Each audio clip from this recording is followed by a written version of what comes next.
For those of you in the morning, good morning.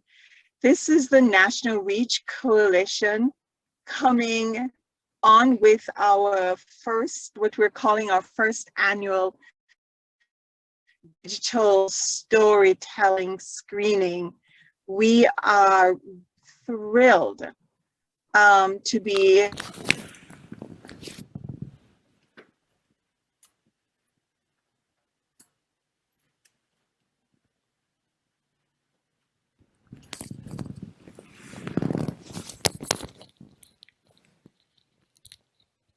So it looks like we're having a few technical difficulties. We're so happy to share these stories with all of you.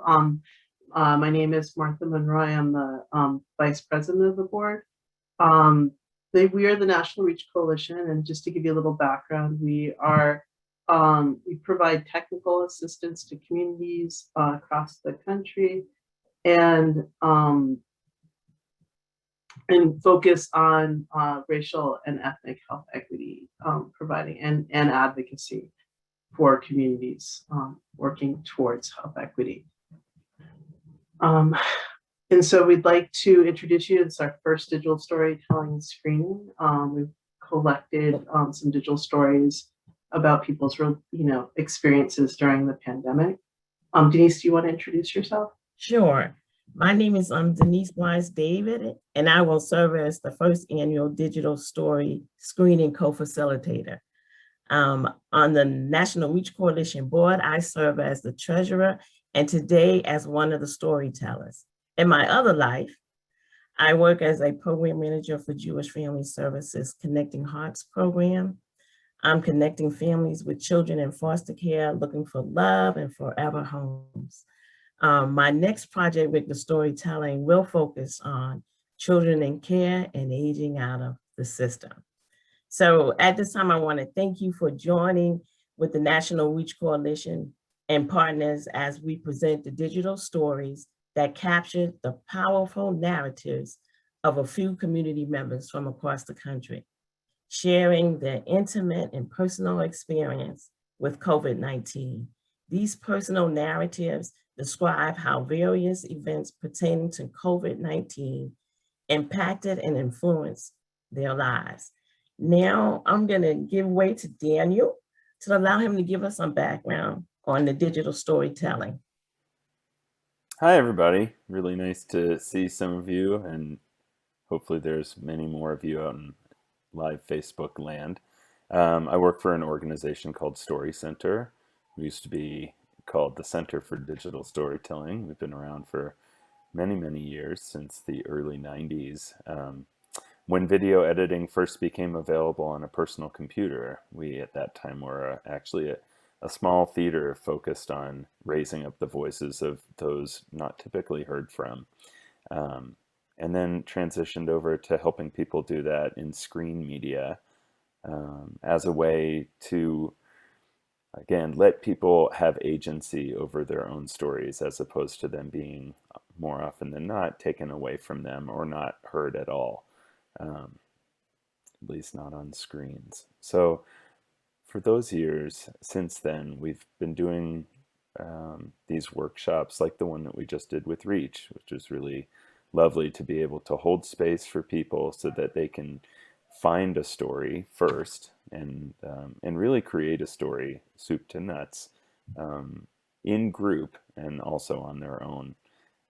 So we've been, since COVID hit, we also have had to change, like Reach has, our focus and our ability to offer these kinds of trainings. It used to be in-person trainings, now online. So it was really nice to work with the Reach group, and that's kind of what our focus is. I think they've put links in the chat if you'd like to learn more. Okay, well, thank you, Daniel. Sure.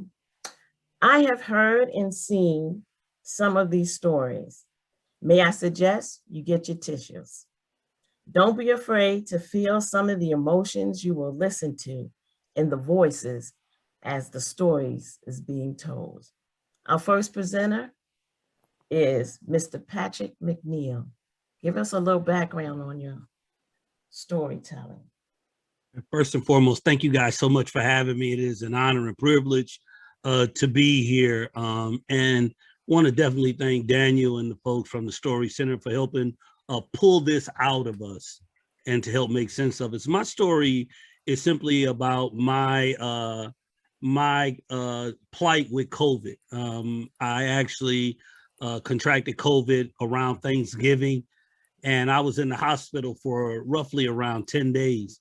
But during that time, there was people who stated that I had died. So I'll let you hear the rest and see what you think.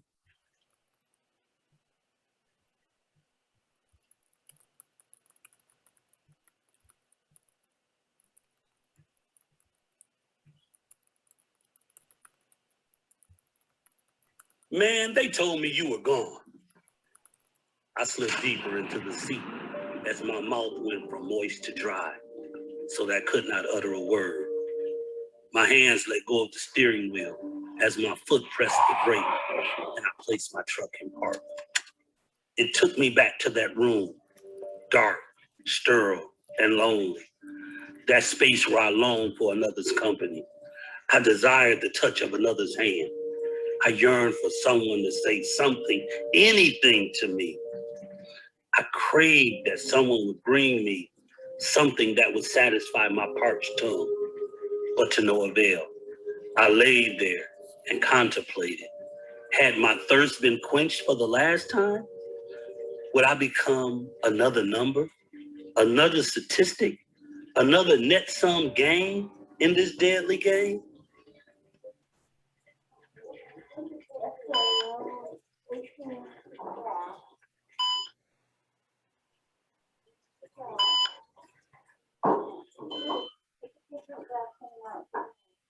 Who told you that?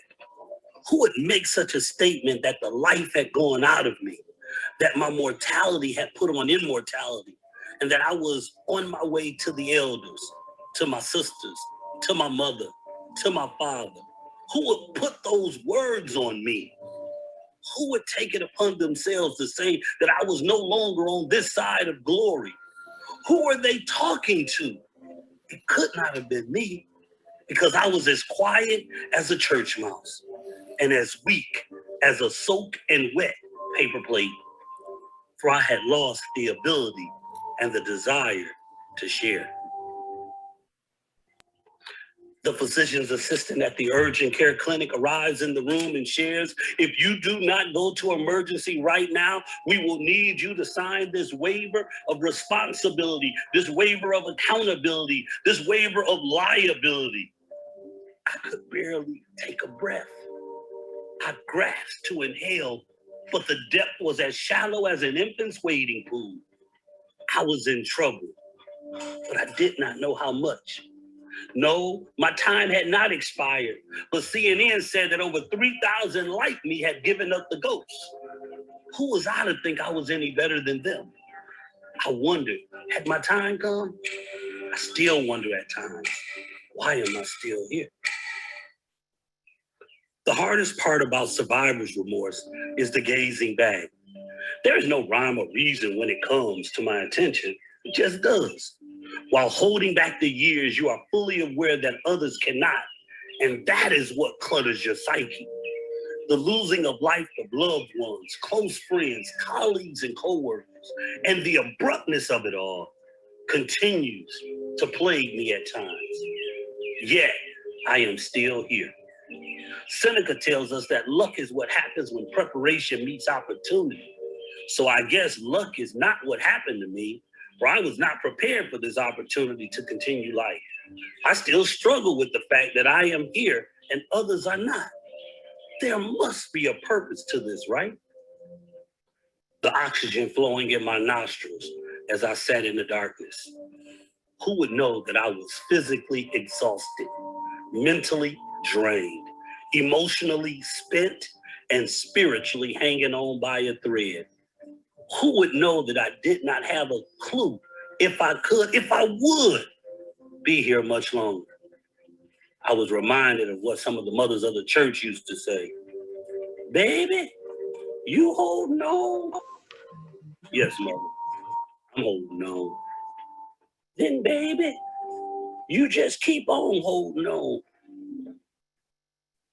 So I find myself sitting in a parked car, alone, on the phone, pondering why someone would think I was gone. Not yet, my brother. I'm yet still holding on.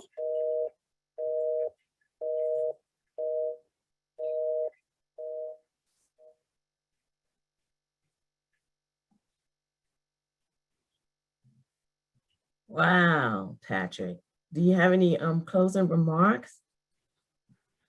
You know, the fun in doing this was I had a chance to work with my son on this project, and he had a chance to hear me share for the first time to him what it was like going through that process. And so having just a chance to talk to him about what I was feeling and what I was dealing with, and then trying to squeeze it to just something small enough, just a small sliver of what it was like going through it was enlightening for us, and it deepened our relationship. So my hope is that if there are others who are like me, who wonder why they still here and others are not, that they take and understand that there is a reason for it. You're here for a reason, and I hope that they allow their purpose to drive what they need to do. Thank you, Patrick. That was wonderful. Our next presenter will be Ms. Brenda Sanchez.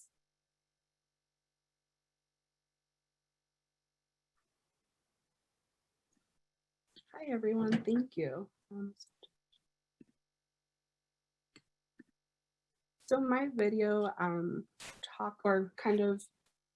talks a little bit about my experience in working during COVID-19 and also dealing with COVID-19 at a personal level, and how that intersection really made me reflect on my personal ties to COVID and how I could better serve the communities that I worked with. So again, thank you to everyone that helped us create these stories. It was a very emotional time to work with all of you, so thank you. So I will now share my story. Please let me know if you can't hear the audio.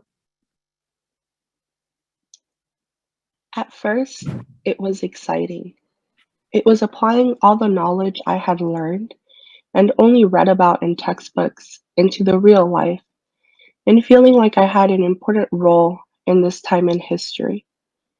I imagined telling my future nieces and nephews and kids what I did during these trying times, my role, and the impact that I had in people's lives. As time progressed and things got worse, I was disappointed that efforts were not enough and that death was the reality for many. At this point, COVID-19 was still just part of my job. It was a theme I had to address based on the stories I heard from other people and the information I read. I prided myself on the strict protocols I had at home, as I was living with a person even more terrified of the disease. Everything changed in the blink of an eye. My job became personal. After being admitted to the hospital for something non-COVID related, my mother contracted the one thing she feared the most. I hadn't just failed the communities I serve, but my own mother. As COVID-19 took its course on my mother, I was out living a second life. A life where my new connection to COVID-19 stayed at the door the moment I went into work. In this life, I had to listen to people say how this disease was fake, that it was just like the cold. People didn't want to listen to the prevention strategies and resources I was there to share. To them, COVID did not exist. In my other life, COVID was the thing that was killing my mother. It was the thing that had her hooked to a machine 4 times. It was the thing that was taking her breath away. It was the thing keeping her away from us. I had failed my mother and the communities I serve. If I couldn't keep my own family safe, how could I keep others safe? My mother is a fighter in this war, and she won a battle that not many have been able to and will not be able to. I say she won the battle because she is still in this war. As COVID-19 numbers decreased and my work moved from prevention to vaccination, my mother moved from grasping for her life to learning how to breathe again and slowly regaining the strength she had lost. But the battle did not end there. 8 months later, I am still not able to hug my mother. 8 months later, I still see the person I wasn't able to keep safe through a window. 8 months later, people are still dying. And 8 months later, people still don't believe this war exists.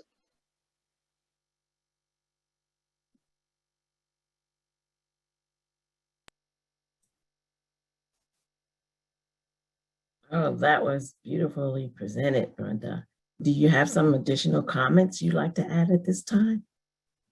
Again, just saying thank you. I think like many of us, we kind of go into autopilot, and I personally hadn't had a chance to really reflect on everything that had happened. So doing this story and working with you guys gave me the opportunity to really reflect and take everything in. So again, just thank you for that opportunity. Thank you. Now it's time for me to share my story. My story reflects the emotions I experienced at the loss of loved ones during COVID-19 and how my loved ones wanted to speak out, but now they are deceased, so they could not. And they're housed in a strange place.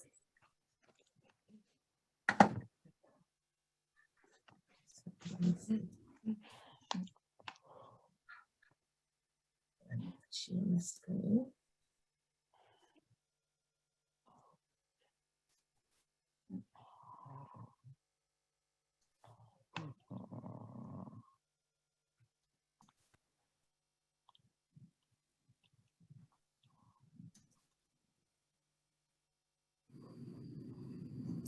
The Hinton's Journey. I remember the day my mother called to tell me that my uncle had passed from COVID. 3 weeks later, we spoke again. My uncle's son had also passed away from COVID. My mother mentioned they were both at Elmhurst Hospital in Queens. I had seen a report about Elmhurst Hospital ordering several refrigerated trucks to house all the bodies they had. I immediately thought about my family members lying in the truck. I experienced many emotions for a couple of days that ranged from sad and crying, angry, questioning God, why this pandemic is happening, and finally, peace of understanding. When I spoke with my mother, I asked if the funeral arrangements been made. My mother would always answer, no, not yet. The bodies have not been released. How long do they plan to keep their bodies? I thought to myself. It seemed like how people were treated who died from AIDS in the early 80s. My uncle and his son's body laid in the refrigerated truck for 3 months. In a truck? In a truck? I would ask myself over and over, how did we get to this point of storing bodies? When I received a phone call from my mother, who informed me of the date and time of the virtual funeral, I was elated. This day had finally come. I recently visited New York, and Elmhurst Hospital still has several refrigerated trucks on site with unclaimed bodies. If those bodies are not claimed at the end of June 2021, they will be buried in Potter's Fields, New York City's burial ground for unclaimed bodies. I remember back in the 80s, it was listed as one of the worst hospitals in New York City. During COVID, they have risen to the occasion in serving the people in their community. At first, I was upset about my family members being refrigerated in a truck, but in the end, I realized this had to be done, and it also afforded families time to gather their funds to bury their loved ones. I have gratitude and peace for knowing my loved ones go from being bodies in a truck to my uncle and his son, my family being mourned appropriately in a headstone that reads their name, Joe Louis Hinton, 1 and 2.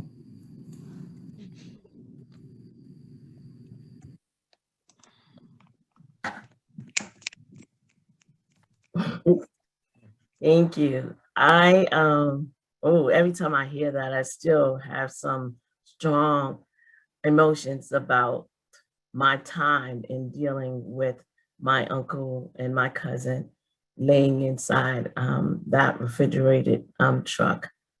But I'm thankful that we were able to bury them, have a virtual funeral. And I want to thank the group because you really encouraged me and pushed me through to get to the end. I went the whole time without even a name of my piece until just the wonderful suggestions that I got from the class.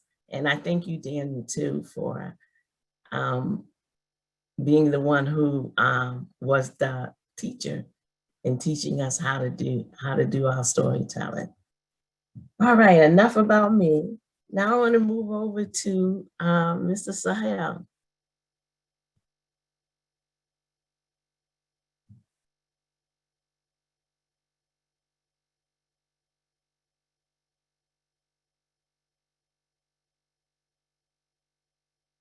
Wow. Okay. Oh, sorry, cut out. Did you say my name? Yes, I'm Okay. sorry. Yes. Let me share my screen. A quick introduction. So basically, mine is a little bit different in that my perspective was on how my past experiences have kind of driven me on my path to be a pre-med and a public health advocate, which has led me to the work that I do now with COVID.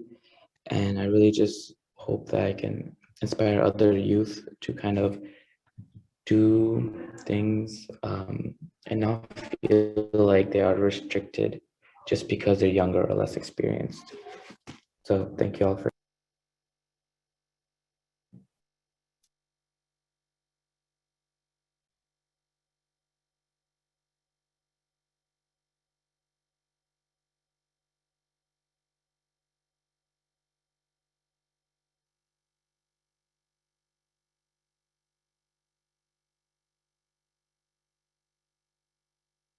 Reuse the same needle as we used for the last procedure. I thought I misheard the anesthesiologist that I was shadowing in India and continued to observe the baby who was about to receive the procedure. Then I heard him say it again. Yes, clean the needle and reuse it for the baby. I was perplexed. Many thoughts rushed to my mind. Needles would never be reused at a hospital in the United States, as it would be unethical. Should I say something? However, I'm not in the US. Maybe rules are different here. This sparked my curiosity. So, instead of objecting, I asked him, did I hear that correctly? Are you reusing the same needle?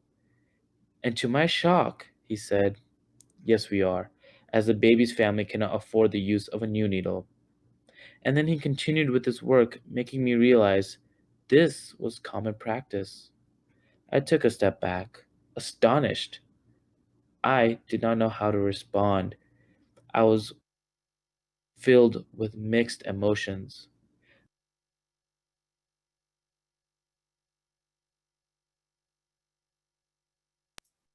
Thank you. Sahel, you want to give us any more in depth on that? And we thank you because I think you were the youngest person. I realized that I go through this. I continue. Oh, sorry. I don't know why, but it kind of restarted. So I'll bring it back to where it left off. Okay.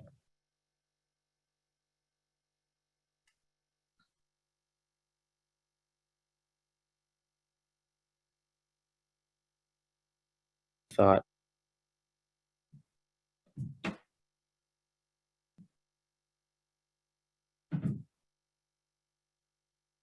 Sorry, just give me 1 second. I don't know why it's doing this.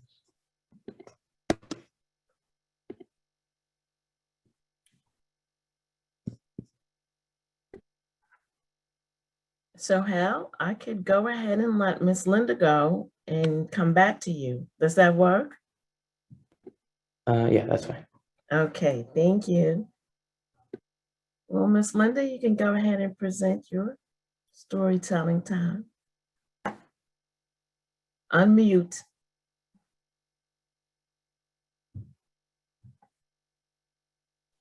All right, well, let me go ahead and pull mine up. See if I can get to it here.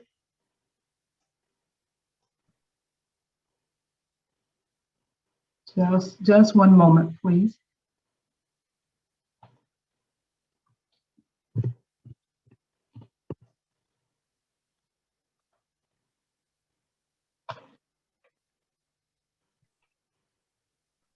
And just one moment, give me 1 moment to pull it up.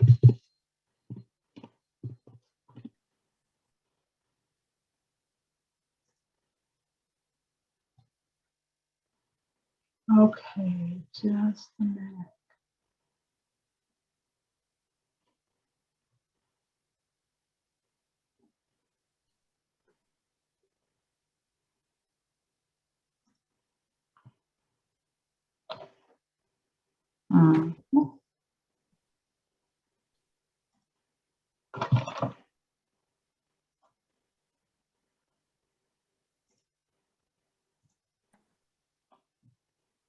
Share screen.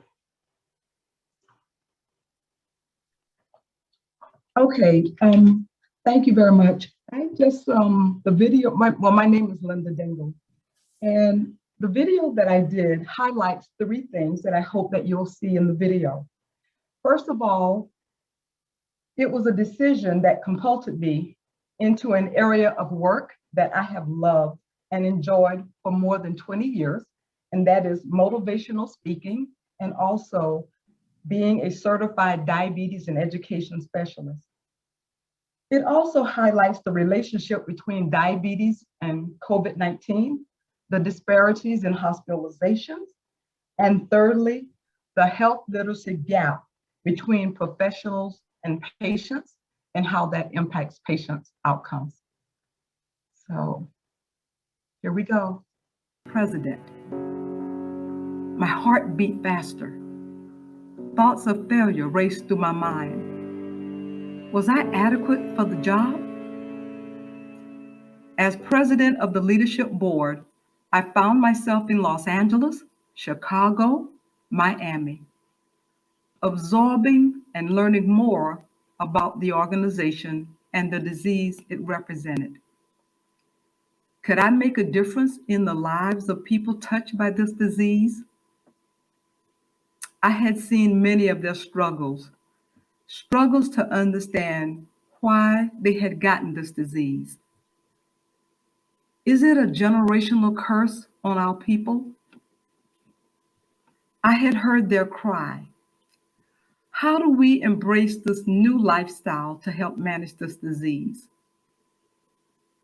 I felt their heartache. There were calls from patients in hospitals stating, I'm sick and I need help, but I don't understand a word these doctors and nurses are saying. It's 2020 now. Almost 20 years has gone by, and we are in a worldwide pandemic. I sit at my desk from sunup to sundown to let people know they've tested positive for coronavirus. Some of them also have diabetes. 20 years later, the same questions remain. Why did I get this disease? Why did I get diabetes? Is this disease a generational curse? What can I eat to keep my blood sugars down? Thank you so much for explaining. because I didn't understand a word the doctors and nurses told me at the clinic. I didn't understand a word. I didn't understand.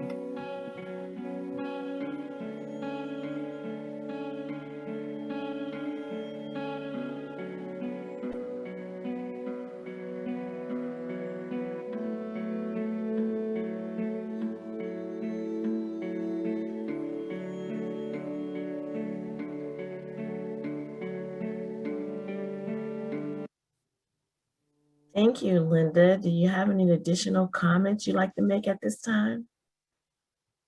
Just it was my first visit to their office. I'm so sorry. I walked out as a volunteer. This morning. I'm trying to stop it. It's playing again. I'm so sorry about that.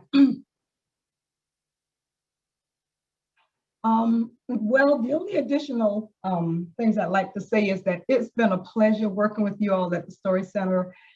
You have had such patience with those of us that, you know, are just a little bit challenged by technology. And I just want to thank you. I want to thank Daniel. I want to thank you for all that you've done to help us produce the video. And I'm honored to be a part of this today. I think that's it. That's it. So thank you very much.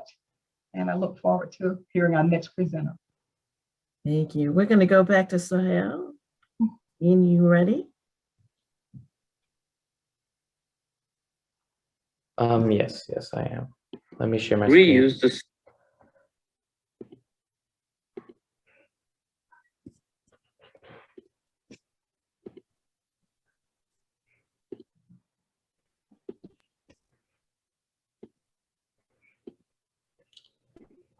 Print. Here.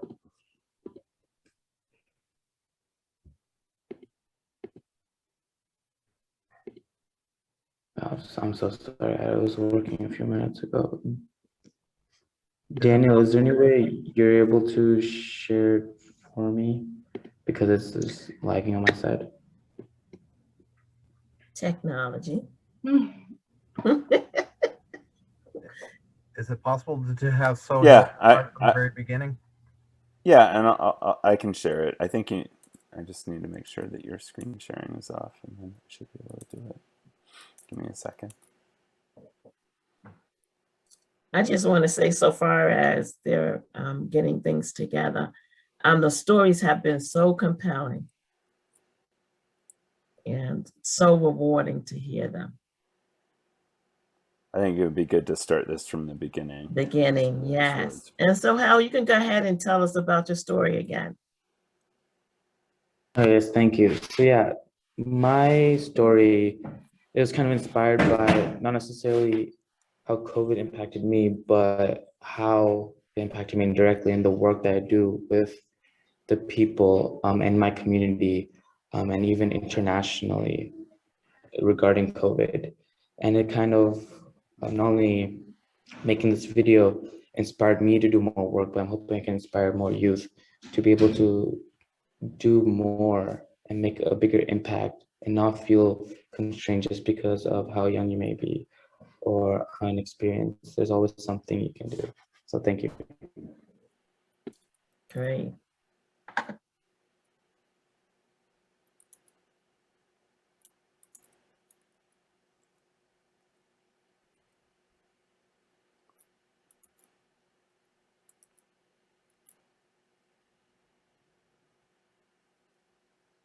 Let me just choose it again. I want to make sure that we start from the beginning. There we go.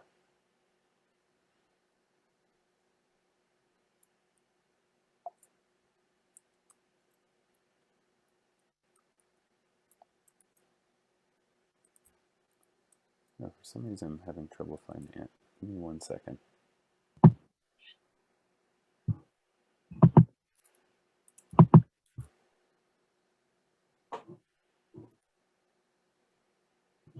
Here we go.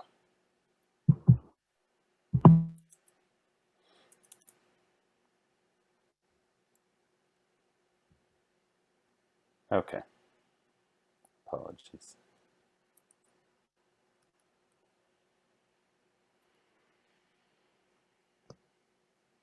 reuse the same needle as we used for the last procedure. I thought I misheard the anesthesiologist that I was shadowing in India and continued to observe the baby who was about to receive the procedure. Then I heard him say it again.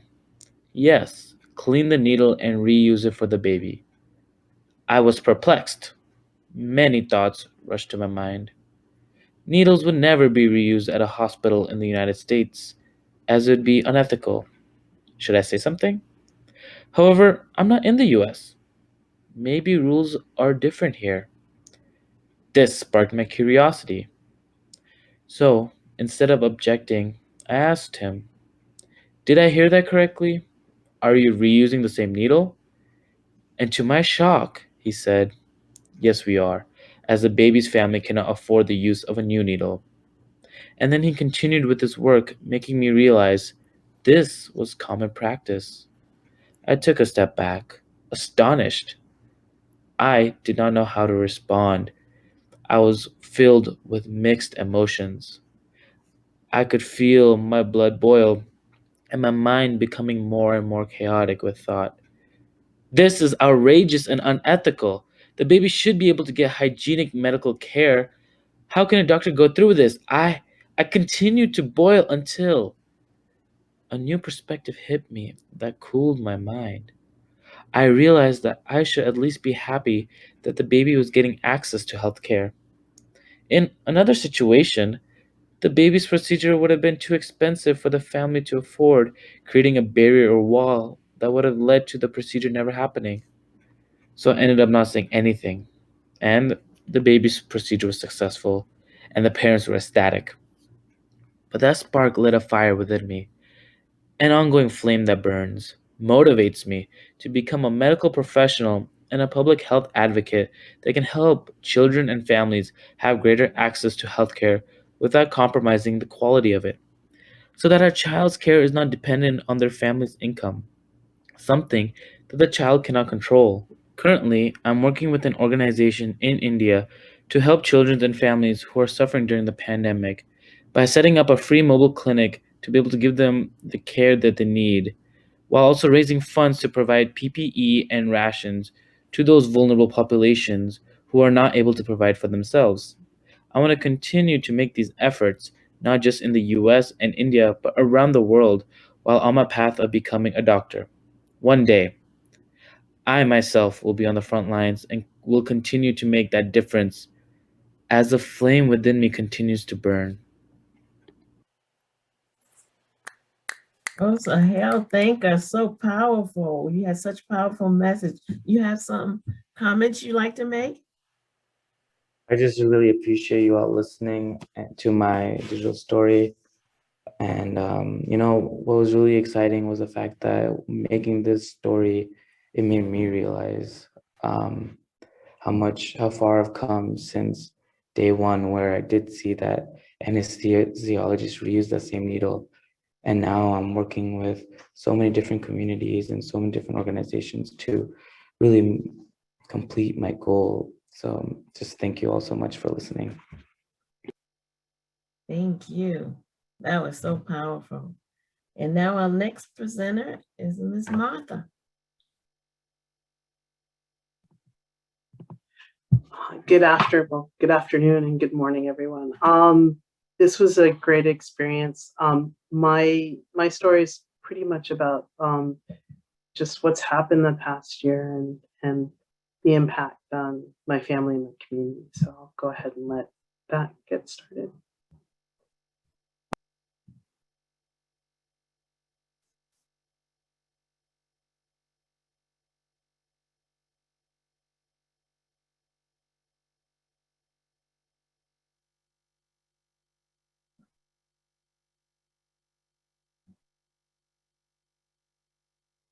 It was the very beginning of the shutdown on a Saturday, or might have been a Sunday afternoon, days stringing together.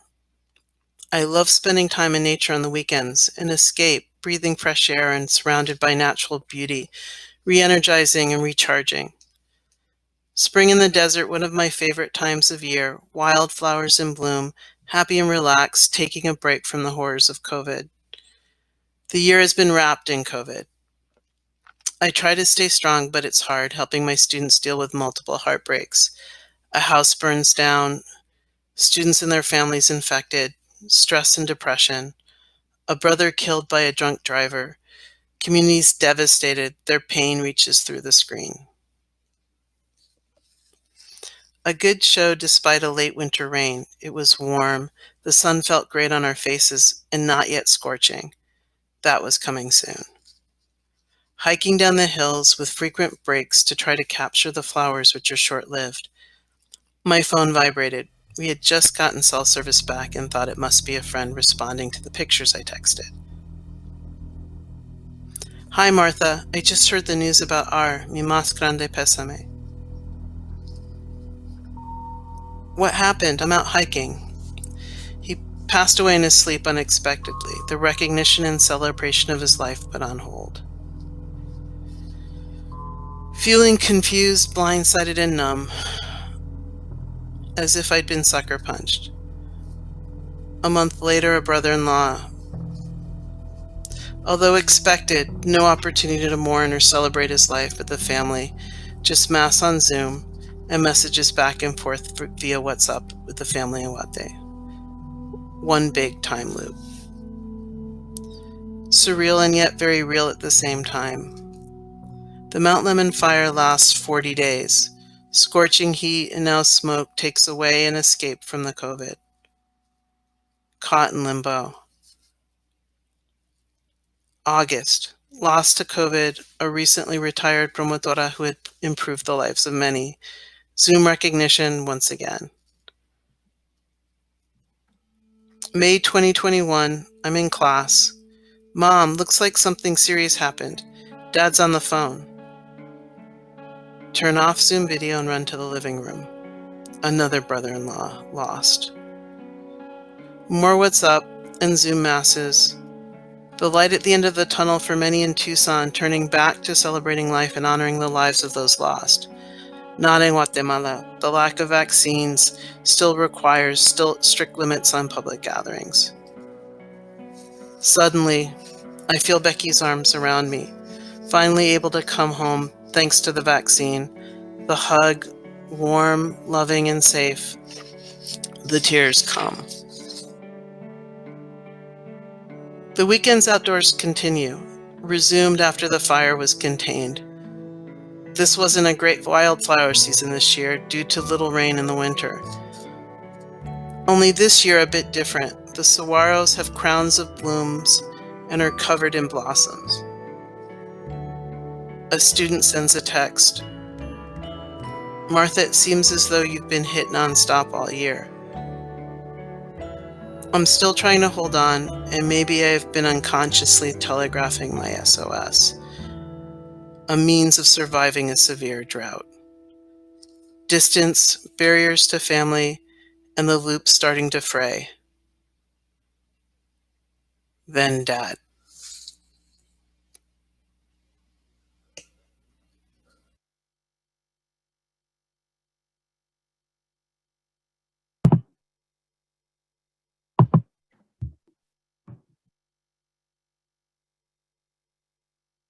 Wow, thank you, Martha. That was also so powerful. And the pictures were beautiful. You have some comments? Yeah, I really want to thank Daniel and Ngazi for just doing such a wonderful job and all their patience with us and also the group. It was great going on this journey together. I mean, I've always sort of integrated digital storytelling in my work with communities, but this is the first time I actually had a chance to go through the training myself. I've always helped with it, and it's just that the group feels like family now. NRC board always does, but of course everybody else in the group as well. And yeah, it's definitely an interesting experience going on the other side going through it. So I just want to thank everybody that went through it with me and with us. Yeah, great. So I want to say this for those who are watching this webinar. Most of us, we did not know each other, but by the end of the class, from those stories, it was just like we have known each other forever. The camaraderie from being able to be yourself and let yourself go in the class, to be able to really experience the storytelling. And we, when I say we, the NRC, we have been thinking about doing the storytelling, not doing it. But when the opportunity came and we could, the significant value that we have learned from this experience is untold. And so I would hope that this is not you guys' last stories, but only the beginning of many, many more stories you could tell about your communities that can be told in storytelling. I see Ms. Charmaine. Would you like to have a comment before we go into Q&A? Sure. Denise, thank you for taking over and being host rather than co-host. Zoom has taught us much about the benefit of technology as well as the downfall of technology. Listening to the stories and viewing the stories, the words that come to mind are compelling, gripping, haunting. As Denise just said, the National Reach Coalition has had on our minds to do digital storytelling. And if truth be told, Martha has been leading the cause of us doing digital storytelling. I made the joke a few weeks ago that whenever Martha has said it, I'm looking at Martha, but really my eyes are rolling over in my head because I'm so tired of Martha talking about digital storytelling. Well, Martha actually proved me so wrong because they are so powerful. Over this last year or so, what the National Reach Coalition has been trying to do is to gather people together. We've been doing a series of webinars with target populations around COVID-19 vaccination concerns and how the community is engaged and providing input. The digital storytelling on these individual basis, I think is a powerful partner to what we have been doing with those webinars. I couldn't be more proud of this work that was being done. I was able to sit in, I think, on 3 of it was a 7-part series, and I was able to sit in on 3 of those. And just having Daniel and Ngozi from the Story Center, watching them lead us into how you tell your story, how you first envision the story you want to tell, and then you start writing the story and getting that feedback, I think was so powerful and something that those of us who were part of it will never forget. We're trying to, we've been asked to if we could do a train the trainer with the Story Center, and that's something we're definitely committed to doing. We just need to find the funds to support that effort. But I think at this point, Denise, we wanted to have folks sort of talk about their experiences a little bit more. To have Daniel, we are so sorry that Ngozi is not able to join us today because she and Daniel were real partners in getting these stories out of us and providing us with some gentle guidance about storytelling. Daniel, I said to somebody, I was talking about this yesterday in anticipation of today's thing, and I said, Daniel always incorporates a poem into it. And the person said, well, is it poems that he writes? And I said, no, I don't think so. I think some of them are by other poets, although Daniel may be a poet in his own right.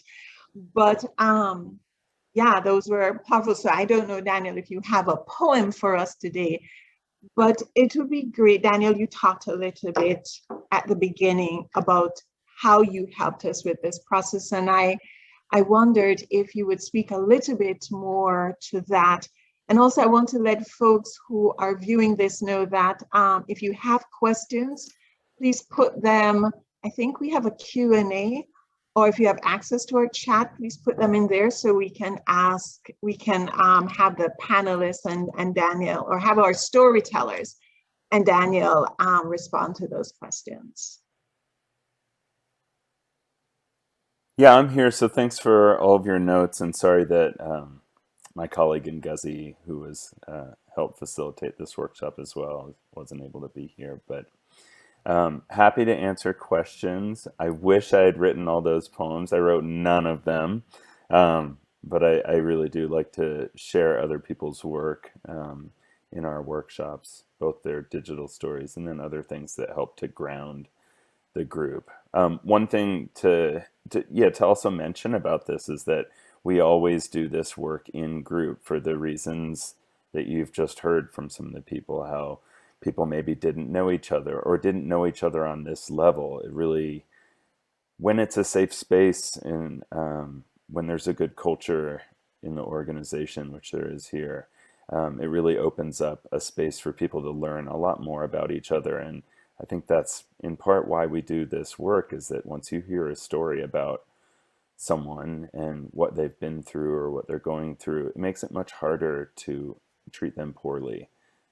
So, and that's, I think, what we hope happens when you hear people's stories, not just for the person that you're hearing it from, but you start to consider that everyone has stories like these that they're carrying around inside of them.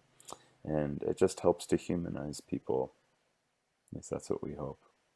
Daniel, one of the instructions you gave us after we worked on the stories, you told us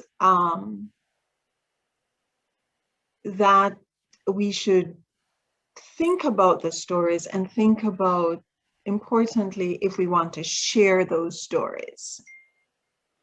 You first come in with the idea of writing the story, you're going to share the story, but then you said to us, you should exercise the option of thinking about your story and whether you want to share that story. And we had one of our storytellers who wrote a powerful story, but decided that she didn't want to share it publicly. Why do you make sure that the storytellers understand they have the right to still think about the story and the sharing of the story? Well, I think when we set out to do this work from the very beginning, we felt that ownership was a serious thing to take into consideration. And in part, that's why we were doing the work, is so often people's stories were taken away from them, sometimes in really great ways.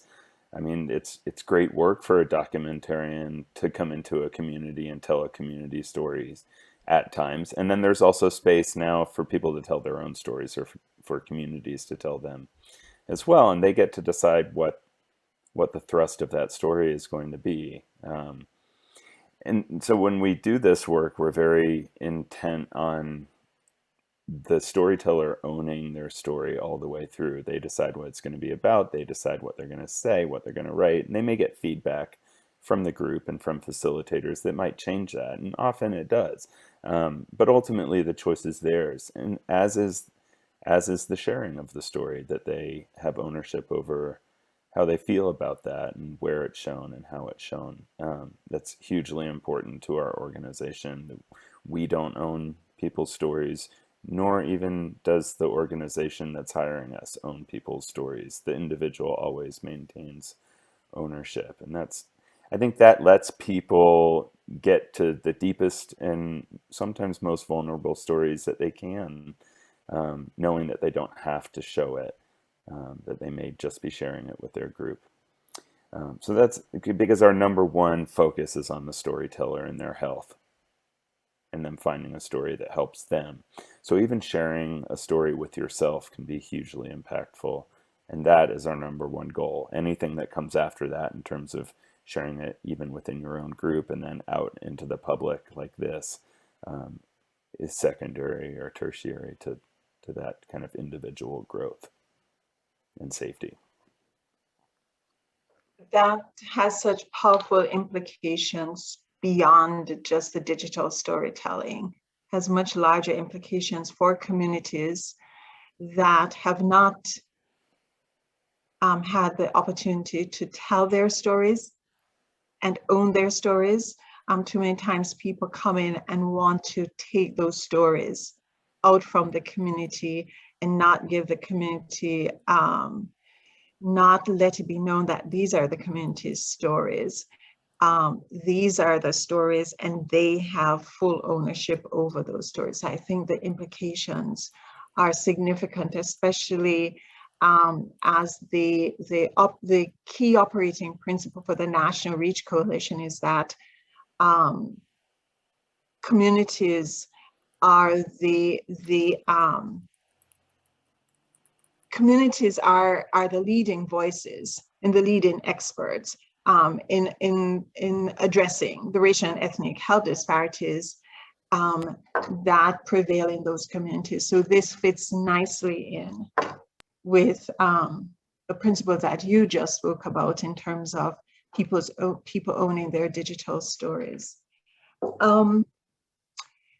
We don't yet have any questions, but I wanted to ask Martha, why had she been such a staunch champion and advocate for digital storytelling in the face of people like some people I know personally who were not initial, did not initial sort of appreciate it?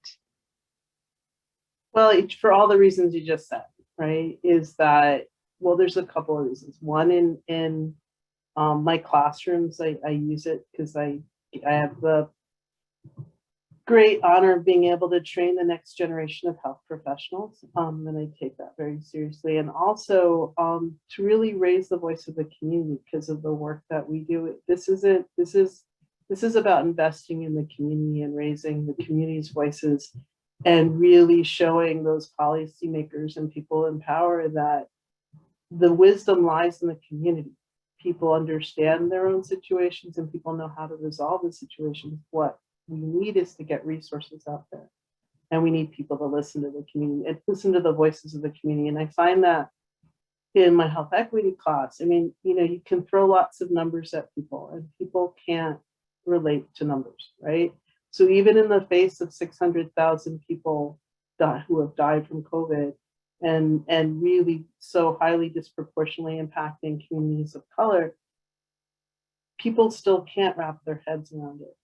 And being able to put a face and a voice and humanize, to realize that we're talking about fellow human beings, which we often, and many people often forget about that, really gets it. And the fact that they're 3 minutes and so much is packed into those 3 minutes, to have people stop and listen, right, is really impactful. And all the opportunities, this is the first time I had a chance to work with Daniel and Ngozi, but I've also worked with Creative Narrations, who also were connected to Story Center at one point. And the relevant change that people have been able to make with visual stories. And so and it fits so much into our philosophy at NRC that, I wasn't going to give up and me, I get my head or hands around something and it works. And so I just think that they're so powerful and so important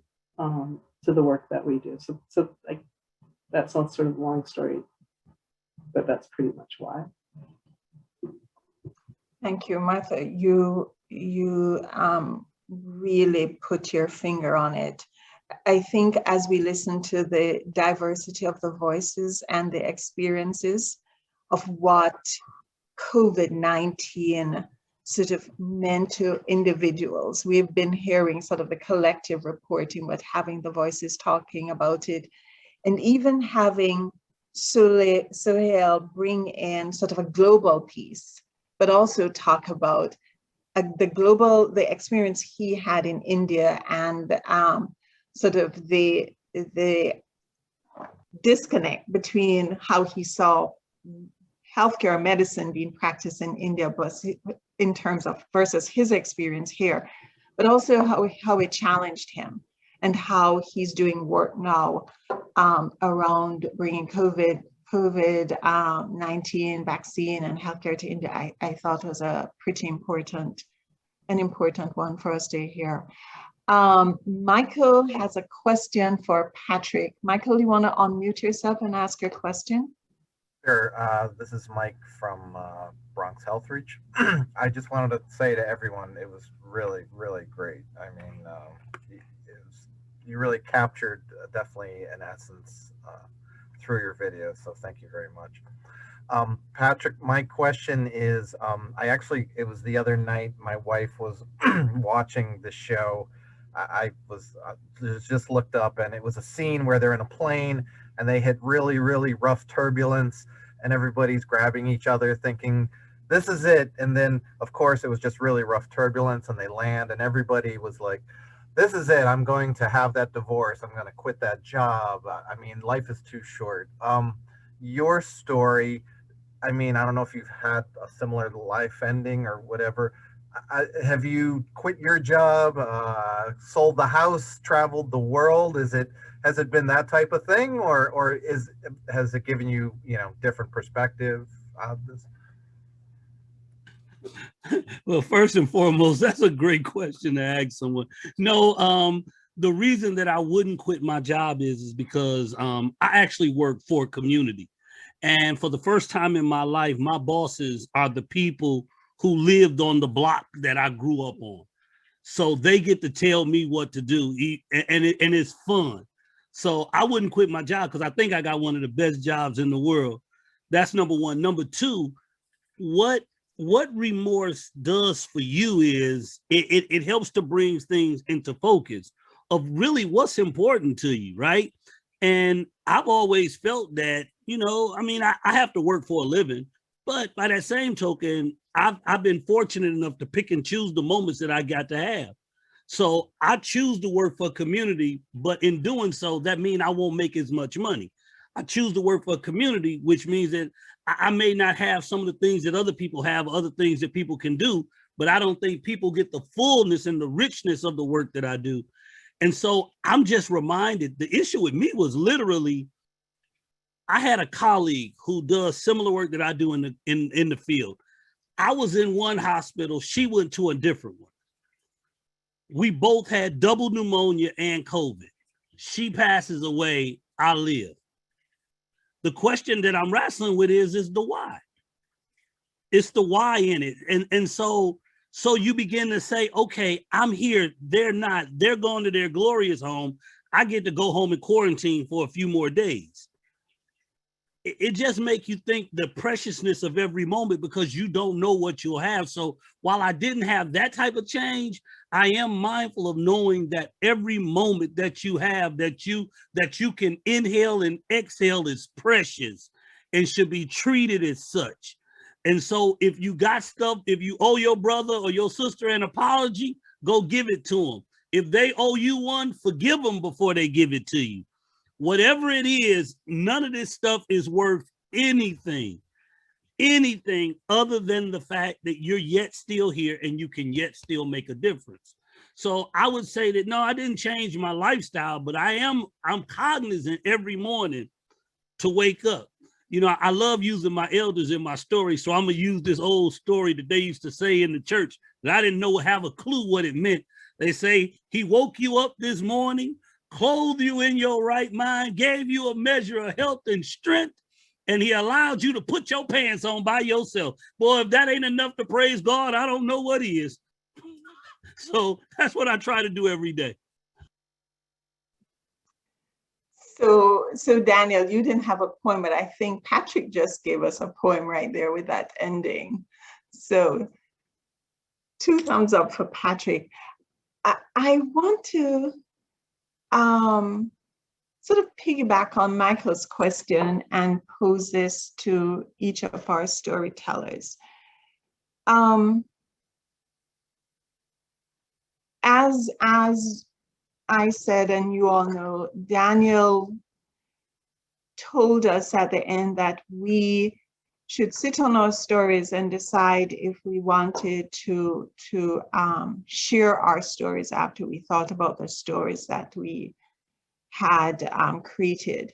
And so my question that I'd like each of the storytellers to respond to is, what made you decide to go ahead and tell your stories? One, and two, what's the impact you're anticipating your stories will have, or the impact your story has had on you? So why did you go ahead and decide to share the story, and what impact has this story had on you? Denise, you want to start off? I'm as a person, I'm pretty open. And so it wasn't hard for me to make a decision to share the story. It was more about how to present the story, because trying to retain myself and be able to tell that story and not just break down. So I would have chosen to share the story anyway. And the impact it had on me, I grew up in New York, and I've never been to Pottersfield, never even knew much about it. So I did, after finding out that's where the people would end up, I went out and I did some research on it. And it is a place just where it's like a little island that they have where they go to bury people who folk do not, claim their bodies, or the homeless and stuff like that. And then the other impact it made was to really, COVID itself is to really realize how precious family is. Because I come from a family where most of my relatives is much older, because my grandfather was like 40 years older than my grandmother when he married her. So death for me came easy because I was used to older people. My grandfather died at 98. Most of my relatives die old. So this was a struggle for us because my uncle was not old, what I would consider old. And so for him to die and for my cousin to die. So, no day is promised to you and no family member is promised to you. So you need to cherish all that you have now.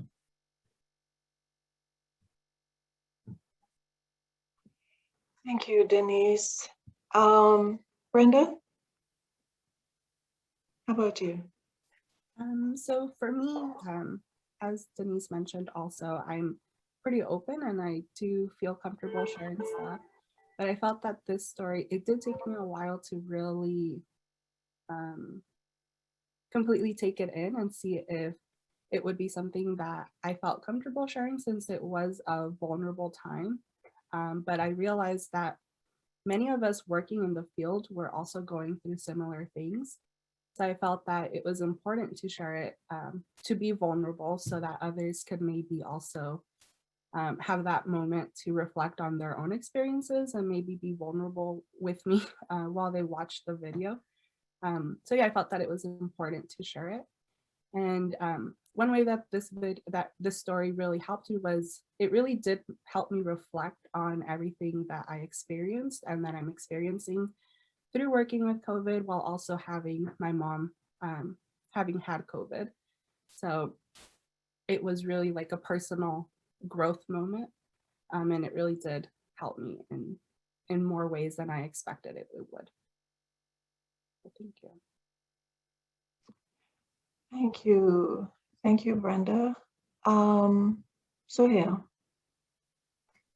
Yes, so for me, digital stories, also a little bit of background is I was in Martha's class and digital stories were always super impactful, and I always appreciated when she did show the digital stories. And so when I signed up for this workshop, they told me I need to tell my story. And I was listening to the stories of the people around me, and they're a little bit older, so they have grand stories. They have stories that I was like, I don't know when I'll be able to complete this, because I'm working with magnificent people doing great things.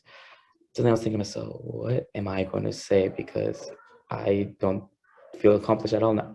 But slowly then it allowed me to reflect and really think to myself, okay, maybe I don't have a story now that kind of is huge, but what kind of started this motivation to create a story in the future?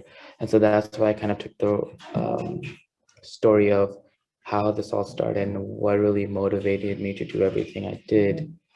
And throughout, it impacted me in its own way, because initially that first half was all I was going to keep. But then with some reflection, I realized that that first half was about how I wanted to do work back in India. And then I realized I'm already doing work back in India during the pandemic with COVID. And that realization really inspired me to, like, it helped me realize that I was able to complete that cycle, and I am able to, really start that track to completing or starting a story that I am proud of. Thank you, Sohail. Linda?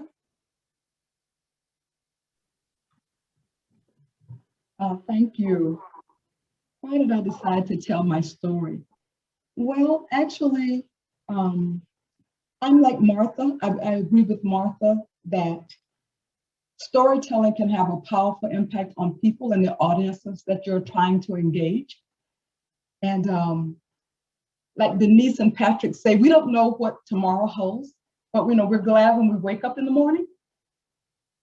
So I decided to tell my story, hopefully to inspire other people, students, college students, high school students, that sometimes when you're asked to do something, you may not know then, but go ahead and say yes. Take a chance on doing that thing so that you can be just like everyone else. There's some on-the-job training when you don't know everything, and none of us do. There's computers, there's books, there's libraries, encyclopedias, classes, training. So that is why I decided to tell my story. Another reason is that I really consider myself more than a nurse, that I'm a motivational speaker and trainer. And through the years, God has given me the opportunity to stand in front of hundreds of people and to tell a story. And by telling a story, sometimes I find it even more engaging than sharing lectures and PowerPoints and things like that. So that was another reason.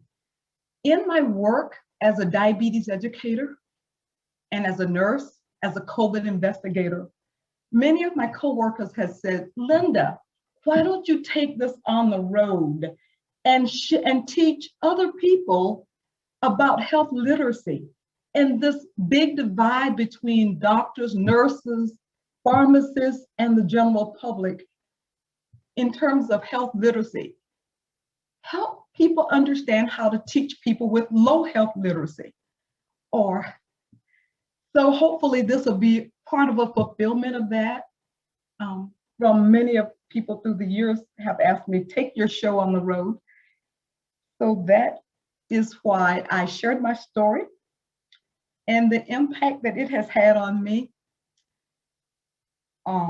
It's just been great working with all of you. And I appreciate the time and the patience that you've given. Most of the time, I guess I've been a little spoiled by not having to worry about doing the video because someone else did all the technology and they just expected me to show up and teach.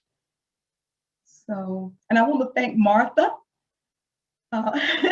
Also, we go back many years and we've done some things together. What, 20 years ago, Martha? I don't know how long it's been. And so I want to thank her. And it was good to see her and Sohail on here. I go, oh, there's some people that I know here, but I didn't know they were going to be a part of this at all until we came online. So thank you very much. Thank you, Linda. Thank you, Martha. Why did you decide to, after thinking about it, share your story? It was, thanks, Sherman. It was, I've helped with these trainings and I see how vulnerable it is and how difficult it is. And, it was difficult to share it at first because it was extremely, it's extremely personal, and it's been kind of a rough period of time. But it was, I think it was important, especially for me to share it, especially when, I'm always sort of, respectfully asking community members to share their stories, and it's been such a help. And so, I felt like it was important for me to do the same if I was asking other people to do the same. And I just think also, with going through the story, I didn't realize how much I was holding in all this time and how hard it was to get it out. And through, of course, everybody in the group, and especially Daniel, helping me pull it back to the more personal, which, because I always talk, I love talking about my students and the communities, but, being able to kind of connect that back to me. So I really appreciate it. It has been helpful. I thought, although watching it this time, it kind of hit me again, but, it does create a sense of community. And if we're ever gonna, really make headway in health equity, we need to create that sense of community and humanity. And there's never been so important. I've, like I said, Linda, I've had the pleasure of working with Linda and all of you, but and everybody in the NRC, but Linda and I have worked together for a very long time. And, those relationships that we have with the community and how important they are. So, sharing that piece of myself, I think, was important, just to make that connection with my students and to realize, what happens on the other side of the story, right? I've always respected the storytellers, but this has raised it to a whole another level in terms of really understanding understanding the other side, I guess. So I just want to thank everybody again. It was just been a great experience. Daniel, thank you. Thank you, Martha. Thank you all. Daniel, for those who have never gone through the training of doing digital storytelling, but who would want to get a better sense of what does it mean to tell your story and tell it digitally, what insights do you have to share with them? I mean, mostly that it can. I think that the idea that people come and tell stories that they already know is not often the case. They think they're. I don't know if this rings true with everybody, but most people that we work with, I would say over 80% of them end up telling a story that they kind of didn't know. They're getting to know it in the process, and that's why it's a workshop. It's not simply about learning some video editing skills and dropping in some pictures and some music. Really, the scripting of the story, what becomes someone's voice in the story, is a process that goes through so many iterations as someone's hearing themselves tell the story, and what does it sound like to them, and does it feel true and unique, and getting the feedback from other people in the group. I mean, as I said in the workshop, I may be a facilitator and have a lot of experience doing this, and we're all story listeners and storytellers all day long. It's what we do. And so we know when we're listening to a story that's engaging, whether you're a facilitator or not. We're all, as human beings, we know what's grabbing us. So doing this in group and letting people, giving really people a space, I can't impress that enough.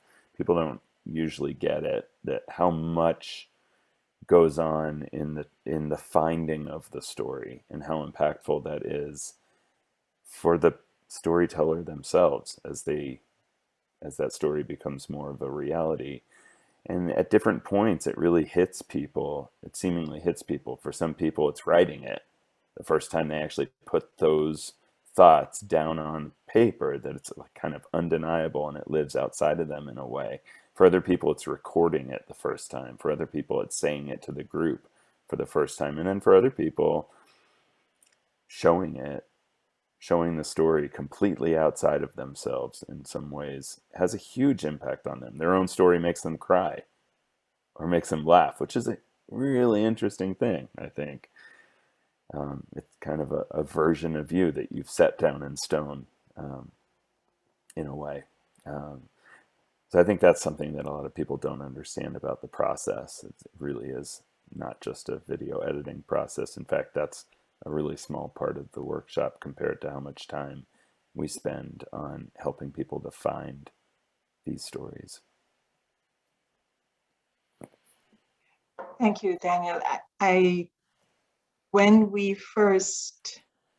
folks first read out their stories aloud, as we listened to the story they were telling, the story itself was pretty powerful as they discussed the story they want to tell. And then when they recorded themselves reading their story, it was a double whammy. I think universally, we all responded as we listened to each other's storytelling, that you could listen to that person tell their story like all day. It was so powerful, the voices that they brought in the stories that they were telling. So both the content and just reading it, which makes me think of, which reminds me that in so many cultures, in all cultures, storytelling is a part of it. In some cultures, oral storytelling is something that they do. Those who didn't write their stories, most cultures told their stories. And I think of the word for storyteller, griot, that in a lot of cultures, for many indigenous cultures, the griot, the oral storytelling, is how the history gets passed down from generation to generation, from families to families. So the digital just adds another realm to the storytelling that's so much a part of our human experiences. As Martha's remarks a while ago said, that it creates that sense of community and humanity. And I think that sort of captures it powerfully. Patrick, you want to go ahead, Patrick, and then I'm going to ask each of our storytellers to just say a final word as we get ready to wrap up. Patrick. I'll do it 2-for-1 then. I'll make my comment and then I'll give my wrap up. The thing is, telling the story is easy. It's deciding that you want to tell somebody the story that's hard, because very few people truly want to listen to you. We live in a society that no one listens anymore. No one listens to what is being said. No one is looking for the feelings that are underneath it. No one is dealing with the situations and the circumstances. So no one really wants to hear what someone has to say, which is why people keep their stories to themselves. Think about this. I shared a story on here that I hadn't even shared with my son. And so for me, it was an opportunity. It was a vehicle to share with my son. But the goal has to be somewhere along the line that we have to become not only better storytellers, but better listeners. Taking the time to listen and hearing where someone is the remarkable piece that comes from here, because that's where everything quits becoming transactional and it starts becoming relational. And to me, that's where we have to get to. So as I close, I just want to thank you all for the opportunity to just share, but also help you to see that I'm a very private person. I'll talk all day and won't tell you nothing about me. So to get anything out of me, y'all did a yeoman's job, because I can BS with the best of them. But there was something about this moment that told me that I needed to share something that I hadn't told anyone. Not that I hadn't talked to myself, but I hadn't shared it with anyone. So there are opportunities, and you have to listen to your inner Noah, as my mother would say, when you need to share something for the betterment of those around you and for the betterment of us as people as a whole. Bless you all. Have a great day. And thank you, storytellers. As we do, y'all did an awesome job. Thank you, Patrick. Who wants to go next?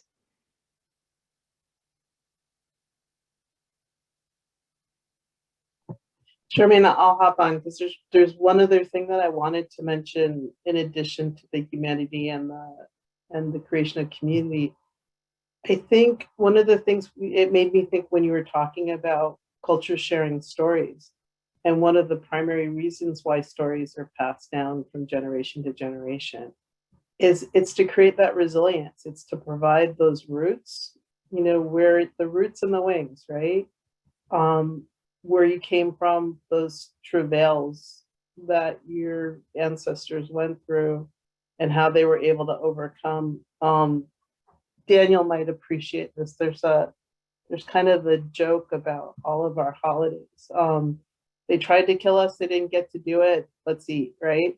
And it's sort of this, you know, like if you think about the Passover story, talking about all, you know, it's like when you think of it as an adult, like as a kid, you just pick it up and you're talking about all these horrible plagues and stuff that you're teaching your kids this. But the point of it is, and I think every culture has this, is how to build that strength, how to provide roots to people, and how to build that strength to get the wings to overcome stuff. So your discussion, that just made me think about those sort of things. Thank you, Martha. Who wants to go next?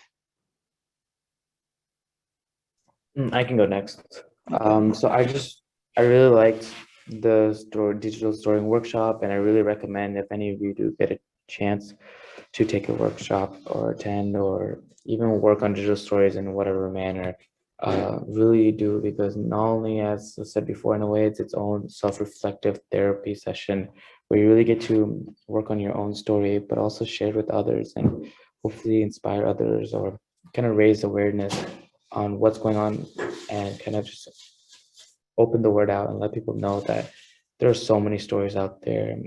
You may have a unique story, but there are things that you can share and commonalities with.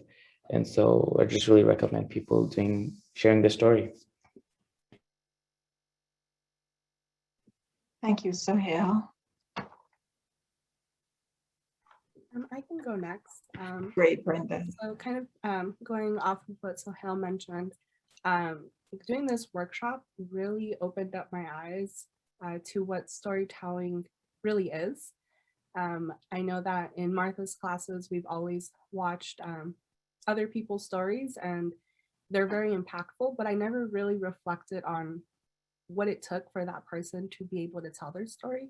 So being on the other side was a big eye opener and it gave me new respect to people that I've watched in the past and that I will hopefully be able to also watch in the future.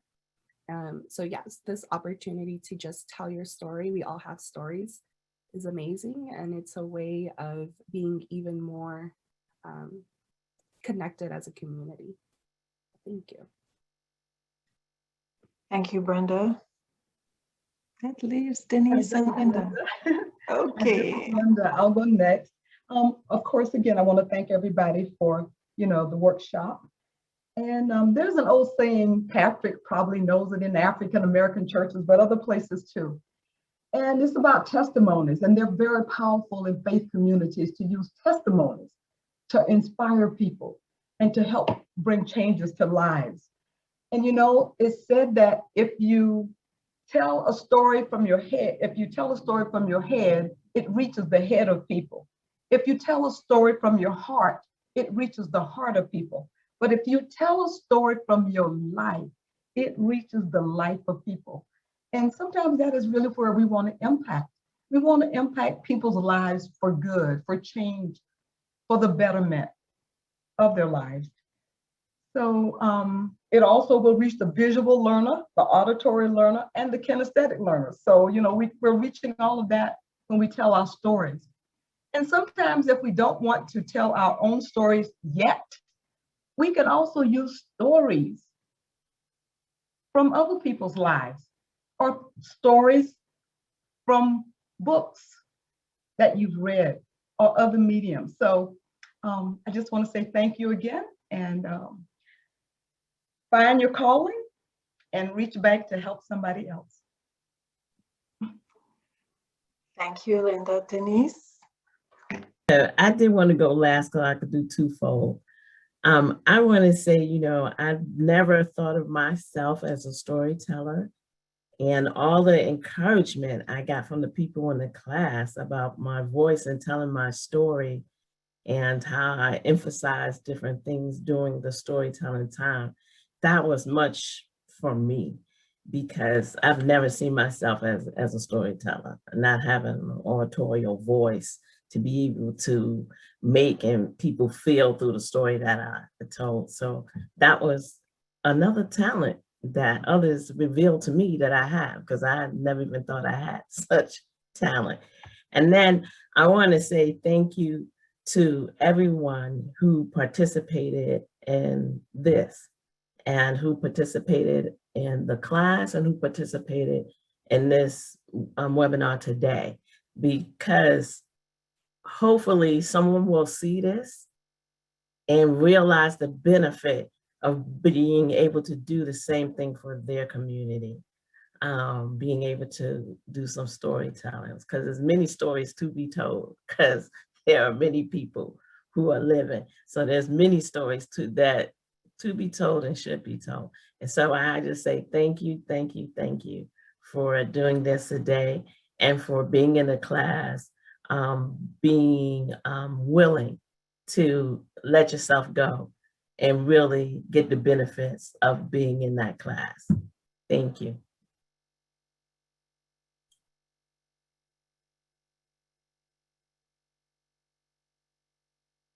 As usual, the mute button escapes me.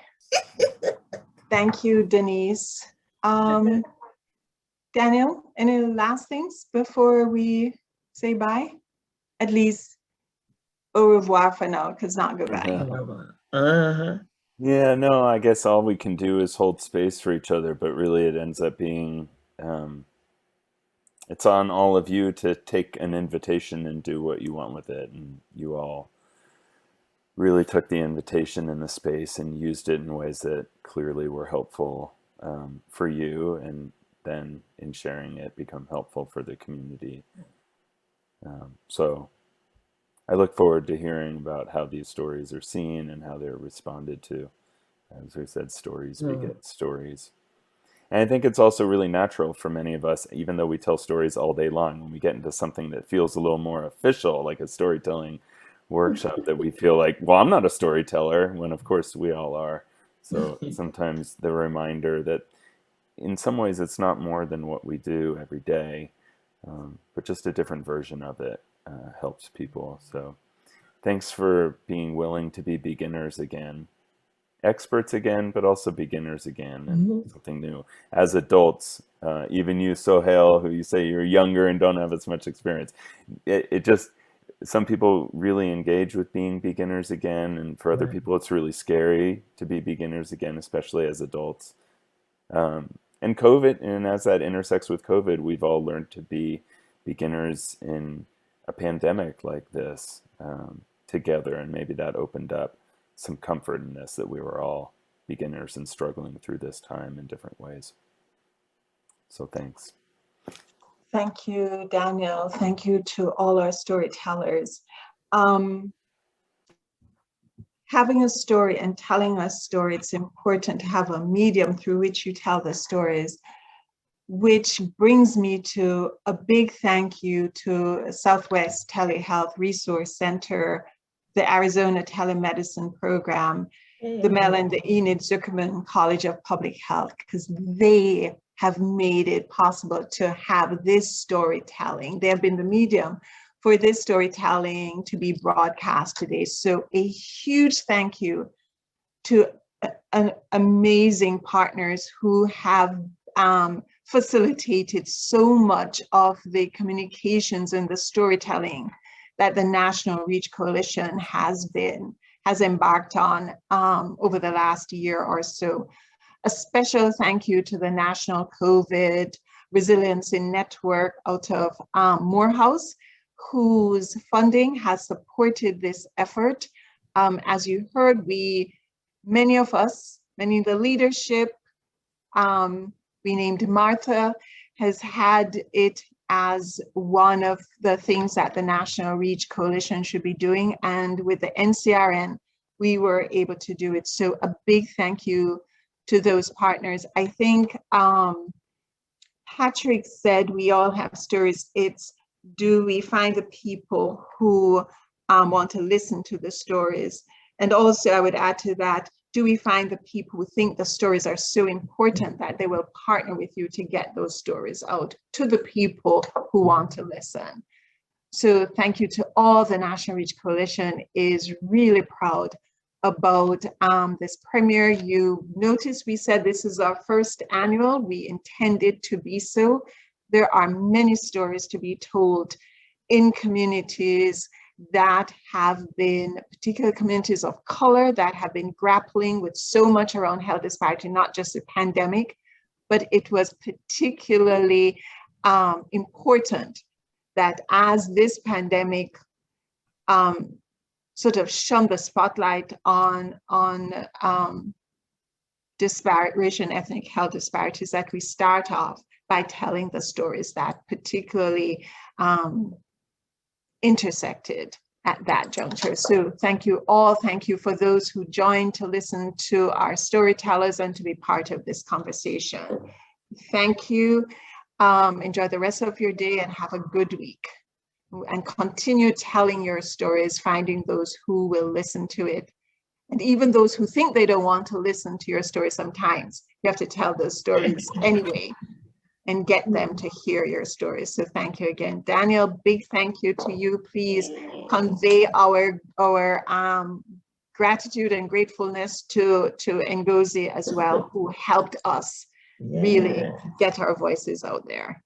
Take care all. Bye. Thank you, Denise. You're welcome, hon. Take care. All right.